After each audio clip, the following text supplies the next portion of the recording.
Il n'y a pas de contradiction entre l'invocation et l'acceptation du décret. Celui qui invoque Dieu n'abandonne pas la station de l'acceptation du décret. De même, abhorrer le péché, les pécheurs et les occasions du péché, et s'efforcer d'enrayer le mal en ordonnant le bien et en interdisant le blâmable, tout cela n'est nullement en contradiction avec l'acceptation du décret. Certains fainéants, vaniteux, se sont égarés à ce sujet.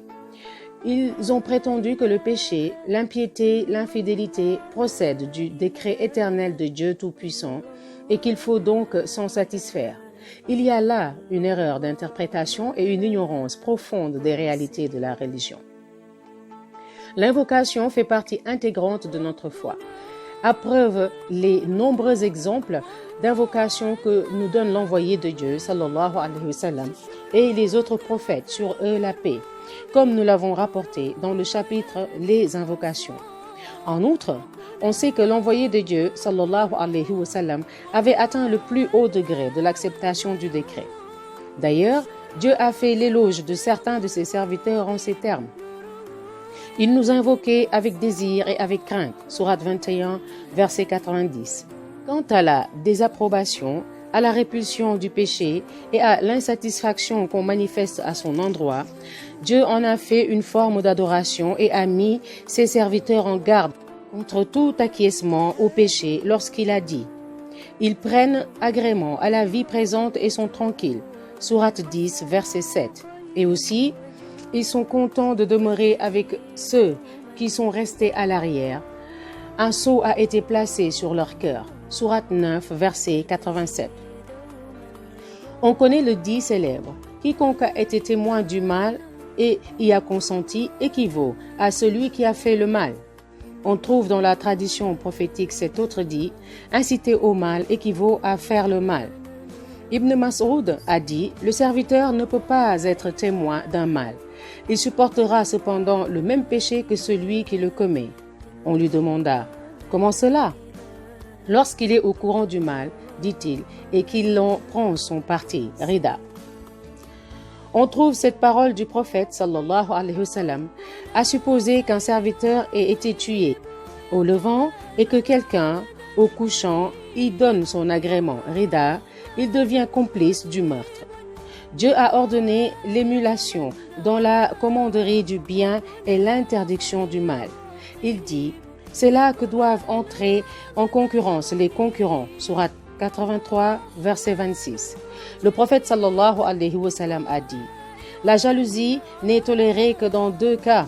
Lorsque quelqu'un a reçu de Dieu la sagesse et qu'il se met en devoir de la propager parmi les hommes, de la leur enseigner, et aussi lorsque Dieu accorde la richesse à quelqu'un qui se fait un devoir de la distribuer avec équité. » Dans une variante, on lit « Lorsque quelqu'un reçoit la grâce du Coran et se met en devoir de le lire nuit et jour, voilà un autre qui le voit et qui se dit en lui-même « Ah, si seulement Dieu m'avait fait la même grâce qu'à lui, j'aurais fait comme lui. » Quant aux zèles indignés, qu'il faut manifester face aux négateurs et aux impies, quant à la réprobation et à la haine qu'on doit leur manifester, les témoignages abondent innombrables tant dans le Coran que dans la tradition. Dieu a dit que les croyants ne prennent pas pour amis les incrédules de préférence aux croyants. Sourate 3, verset 28. Ô vous qui croyez, ne nouez ni avec les juifs ni avec les chrétiens des rapports de protection. Sourate 5, verset 51. Et ainsi désignons-nous les injustes comme chefs les uns des autres. Sourate 6, verset 129. Dans un récit prophétique, on trouve ce dit. Dieu a pris sur chaque croyant pacte. Il aura en aversion l'hypocrite et il a pris sur chaque hypocrite pacte. Il aura en aversion le croyant. Le prophète sallallahu alayhi wa sallam a dit « L'homme sera avec ceux qu'il aime et aussi celui qui aime telle catégorie de gens et se fait leur ami intime sera compté comme étant des leurs au jour du jugement. » Et d'ailleurs, il n'y a pas de lien plus étroit au plan de la foi que l'amour pour Dieu et l'aversion pour lui. Les preuves d'autorité, shawahid, qui ont trait à cela, nous en avons fait état au chapitre Les bonnes manières de la vie en commun, ainsi qu'au chapitre La commanderie du bien et l'interdiction du mal. Nous n'y reviendrons pas. Objection. On dira peut-être, les versets ayat et la traduction prophétique ont parlé de l'acceptation à mettre dans le décret divin. De deux choses l'une. Ou bien les péchés sont commis sans que le décret divin ne soit en rien concerné, ce qui est impossible, et même une atteinte portée à la confirmation de l'unicité de Dieu, Tawhid, ou bien ils sont commis en vertu du décret éternel de Dieu, dans lequel cas les abhorrer, c'est détester les décrets éternels de Dieu, exalté soit-il. Comment alors concilier les contraires? Comment allier satisfaction et aversion au sujet d'une seule et même chose? Réponse, je te dirai ceci. Sache qu'il n'y a équivoque, iltibas, que pour les faibles, ceux qui sont dans l'incapacité d'approfondir les réalités des sciences religieuses. Et cet équivoque a atteint un tel degré chez certains qu'ils ont été jusqu'à prétendre que le fait de se taire devant le mal est une étape dans l'échelle de l'acceptation du décret, et ils ont appelé cela grandeur d'âme, ignorance pure. Nous disons donc qu'on ne peut parler de contradiction entre agrément et désagrément que s'ils portent tous deux sur un même objet, s'ils sont vus sous un seul et même angle. Mais il n'y a pas contradiction si on désagrée sous un certain angle et qu'on agrée sous un autre. Supposons que ton ennemi meurt. Il se trouve qu'il est aussi l'ennemi de quelqu'un qui est ton ennemi et qui s'est mis en devoir de le tuer. Tu t'en attristes, certes, parce que l'ennemi de ton ennemi est mort, mais tu t'en réjouis par ailleurs, parce que ton ennemi est mort. Ainsi en va-t-il pour le péché. Celui-ci comporte deux aspects. Sous un aspect, il résulte d'un acte de Dieu, de son choix, irtiyar, de sa volonté, et sous cet angle, on est satisfait par soumission taslim au roi, au maître de la royauté Malik al-Mulk, et on agrée tout ce qu'il fait. Mais il y a un autre aspect qui concerne le serviteur cette fois-ci. Cet acte est une acquisition kasb de l'homme, un acte qui le caractérise et un signe qu'il est détestable auprès de Dieu dès lors qu'il a mis sous l'emprise des causes du rejet et de l'aversion. Vu sous cet angle, l'acte est mauvais et répréhensible. Mais voici, pour plus de clarté, quelques exemples. Supposons qu'un être aimé dise à ceux qu'il aime: je voudrais savoir au juste qui sont ceux qui m'aiment et ceux qui me détestent. Je vais prendre un critère d'authenticité et une balance éloquente. Je vais me tourner vers un tel et lui causer du mal, le frapper de telle sorte qu'il soit comme forcé de m'insulter, chatement, de dire du mal de moi. Ainsi je pourrai le détester, le considérer comme mon ennemi. Et celui qui l'aimera, je saurai qu'il est lui aussi mon ennemi. Et celui qui le détestera, en revanche, sera mon ami, quelqu'un qui m'aime. Puis il passe à l'acte et il atteint son but, Mourad, en provoquant les insultes qui sont à l'origine de l'aversion, qui ont provoqué l'aversion et causé l'inimitié. Celui qui est sincère dans son cœur, qui en connaît les exigences, ne pourra qu'avouer face à cela en ce qui concerne ton intention, tadbir, qui s'est manifestée dans le fait de causer du tort, ida, à un tel, de le frapper, de le refouler, de faire en sorte qu'il soit en but à ton aversion, à ton inimitié. Cela, je l'aime. J'y acquiesce, car tel est ton dessein, ton intention, c'est un effet de ton acte, de ton vouloir. Quant aux insultes qu'il a proférées contre toi, j'y vois un geste d'inimitié à ton égard, car il n'avait qu'une chose à faire, patienter dans l'épreuve, sabre, et ne pas injurier. En fait, tu as atteint en lui ce que tu voulais. Tu n'avais pas d'autre intention en le frappant que de lui faire dire des insultes qui devaient susciter l'aversion. Et parce que cela s'est réalisé selon ton intention à toi, selon le dessein que tu avais formé, je donne mon agrément. D'ailleurs, si cela ne s'était pas concrétisé, il y aurait eu manque, nuqsan, imperfection dans ton dessein, entrave ta'wiq, dans la réalisation de ton vouloir. Or, rien ne me pèse tant que de voir tes desseins avortés. Par ailleurs, cet acte est un acte dont cette personne est responsable.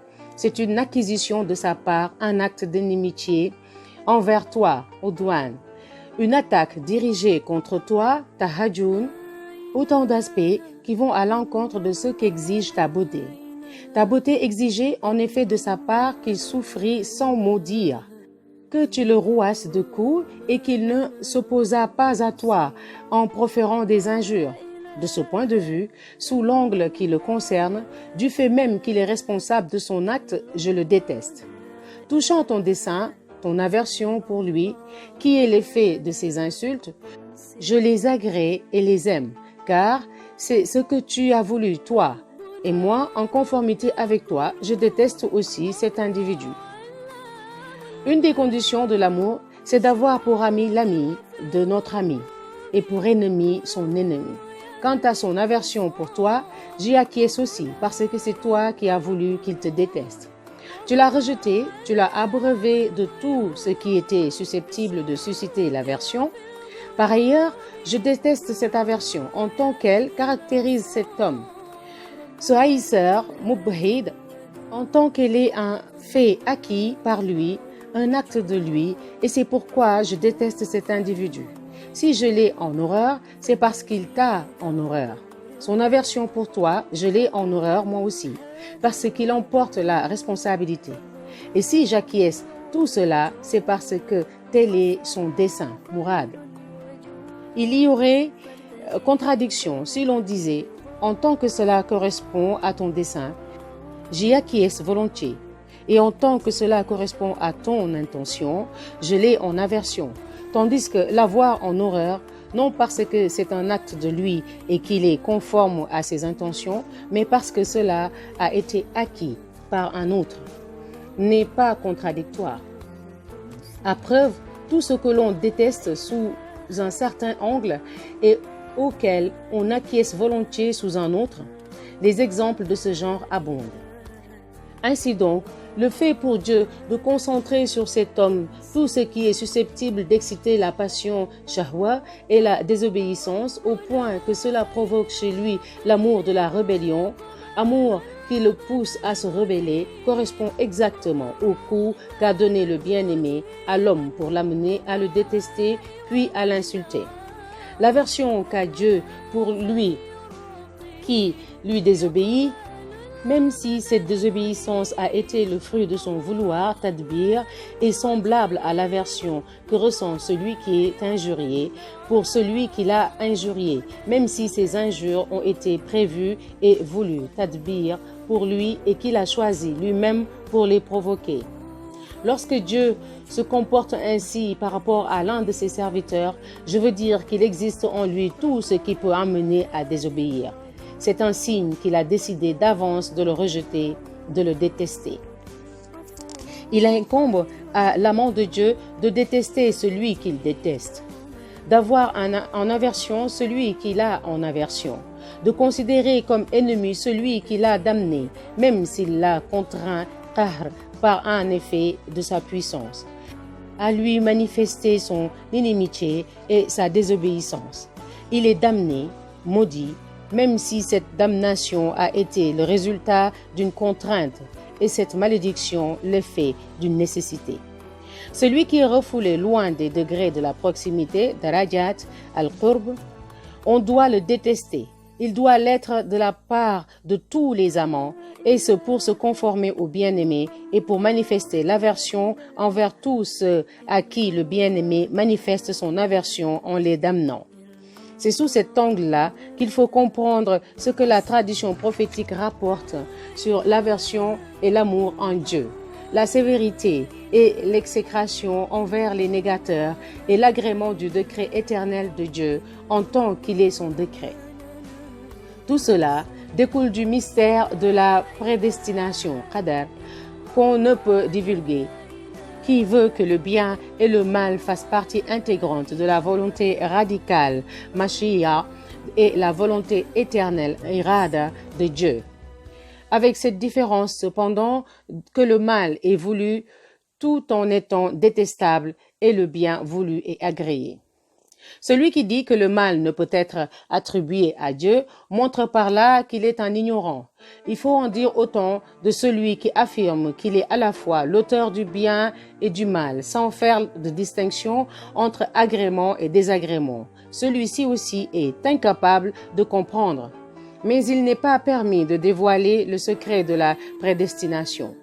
Il vaut mieux se taire et se conformer aux règles de bienséance prônées par la religion. Le prophète sallallahu alayhi wa sallam dit « La prédestination tient du mystère de Dieu. Ne le divulguez pas. Cela fait partie de la science du dévoilement. Mukashafa. » Notre dessein était de montrer qu'il est possible à un dévot d'allier l'acceptation qu'on met dans le décret éternel de Dieu et l'aversion pour le péché, bien que le péché déponde lui aussi du décret éternel. Nous avons atteint notre but sans avoir eu besoin de dévoiler le secret du décret divin. On peut donc conclure que l'invocation pour obtenir le pardon, la protection contre le péché et tout ce qui a trait aux choses de la religion, tout cela n'est pas en contradiction avec l'acceptation dans le décret divin et éternel. Dieu a ordonné aux hommes de l'adorer par la pratique de l'invocation, aux fins qu'elle les porte à l'évocation pure, au recueillement et à la délicatesse dans la supplication. Leur cœur se purifie, les mystères leur sont dévoilés et les marques continues des faveurs divines insignes, l'utf les comble. De même que le fait de prendre un cruchon d'eau, de boire ne suppose pas à l'acceptation qu'on met dans le décret éternel de Dieu concernant la soif, et que le fait de boire pour se désaltérer est une cause établie par la cause première de tout, Dieu. De même, l'invocation est une cause voulue par Dieu, dont il nous a commandé la pratique.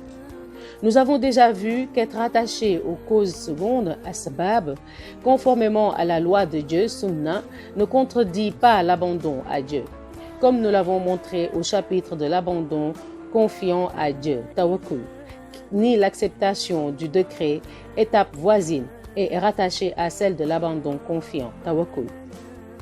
Certes, exhiber le mal en s'en plaignant, montrer son désagrément, inkar à Dieu dans son cœur, contredit l'acceptation du décret. Tandis que parler de son mal en vue de rendre grâce à Dieu et pour mieux manifester sa puissance, cela ne contredit en rien l'acceptation du décret. Un pieux ancien salaf a dit, entre autres aspects de l'acceptation du décret divin, il y a le fait de ne pas dire comme pour se plaindre, aujourd'hui il fait chaud, surtout en été. En hiver, ce serait plutôt une marque d'action de grâce. En fait, toute plainte, quelle qu'elle soit, est en contradiction avec l'acceptation du décret. Critiquer ce qui est comestible et en dire du mal contredit l'acceptation du décret. Critiquer en effet une œuvre d'art, c'est critiquer l'artiste. Or Dieu est l'artisan de toutes choses. Dire la pauvreté est un mal, une épreuve, la famille est source de soucis et de fatigue. Le travail est fait de peine et de souffrance. C'est porter atteinte à l'acceptation du décret. Laissons plutôt l'ordonnancement à l'ordonnateur, laissons le royaume aux soins du roi et disons avec Omar, être riche ou pauvre mais indifférent. Qu'est-ce qui est meilleur pour moi? Je ne saurais le dire. Donc nous allons tout à l'heure revenir sur fuir et blâmer le lieu du péché ne porte pas atteinte à l'acceptation du décret. Inch'Allah.